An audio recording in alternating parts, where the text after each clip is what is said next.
Chava, barrio de Atarés, La Habana. Oye, mira, sacaron las tumbas y los cajones. Suena la rumba, baila el Chava. ¿Quién fue el Chava?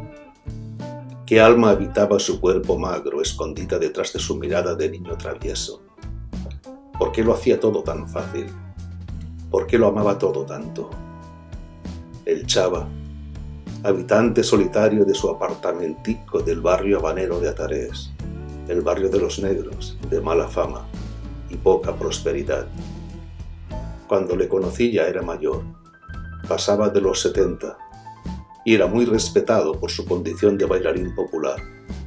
La rumba de cajón era su espacio musical preferido, aquel en el que mejor se movían sus pasos, en el que menos le costaba apretarse a la vida con sus rápidos movimientos de piernas y ágiles quiebros de cintura. Cuando las calles estrechas de Atarés se juntaban los músicos con sus tumbadoras y cajones, asomaba deprisa por la puerta de su casita la cabeza del Chava. Ya se movía despacio, pero todavía se movía bonito.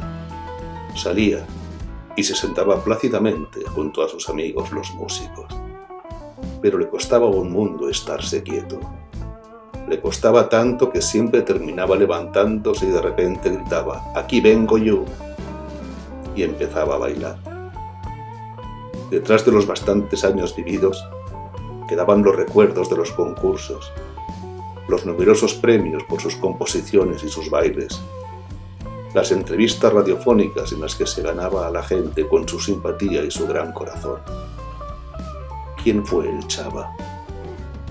Mi viejo amigo tan querido, que pasaba sus días sentado frente a la puerta de su apartamentico casi oscuro, escuchando los rumores del día, recibiendo la visita de sus tantos amigos, regalando sonrisas breves, o carcajadas sonoras de pocos dientes y potente vozarrón, vendiendo las pastillas de jabón que pudo conseguir en la bodega, acariciando a Rey, el perro de 3 patas que los vecinos se negaron a sacrificar después de ser atropellado por la chapadura de un carro petrolero.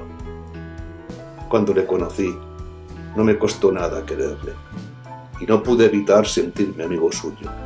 Le visitaba a menudo, y de vez en cuando le regalaba una botella de ron, o le daba unos pesitos para lo que pudiera necesitar, y él me abrazaba feliz y se quedaba agradecido. Un día, para mí inolvidable, me regaló una rosa roja de cristal. Me dijo: «Este fue el primer premio que me gané, hace ya muchos años con mi baile. Te la regalo para que la lleves contigo a tu país de España». Y la rosa se vino conmigo. Todavía la tengo cerca de mí. Siempre vi en ella la imagen clara de un hombre sencillo y un músico magistral. Me dijeron que cuando murió, el barrio completo se acercó hasta su puerta.